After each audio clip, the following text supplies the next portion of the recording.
So భారతదేశంలో ఇక పొదుపు తప్పదు అన్నటువంటి ఆ నినాదం రోజు రోజుకు బలంగా పెరుగుతోందని చెప్పాలి. ఓవైపు పెట్రోల్ ధరలు పెరుగుతున్నాయి. గత 4 రోజుల క్రితమే ₹3 పెరిగినటువంటి పెట్రోల్ డీజిల్ ధర ఈరోజు మరొక 90 పైసలు పెరిగింది పెట్రోల్ అండ్ డీజిల్ పైన. సో భవిష్యత్తులో ఇంకా పెరిగేటువంటి అవకాశం కూడా కనిపిస్తోంది. ఇప్పటికే యుద్ధానికి ముందు బ్యారెల్కు $70 ఉంటే ఇప్పుడు ముడి చమురు ధరలు ఏకంగా $100లకు చేరుకుంది. $100లకు పైగా పెరిగినాయి. సో దీంతో చమురు కంపెనీలు అన్నీ కూడా ఒక రకమైనటువంటి ఒత్తిడికి గురవుతున్నాయి ధరల కారణంగా. సో ఆ భారాన్ని ఇక తప్పనిసరి పరిస్థితుల్లో ప్రజల మీద వేయాల్సినటువంటి పరిస్థితులు ఉన్నాయి.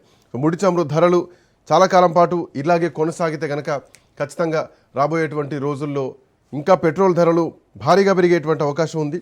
సో భవిష్యత్తులో ₹30 వరకు కూడా, 25 నుంచి ₹30 వరకు కూడా చేరేటువంటి అవకాశం కనిపిస్తోంది.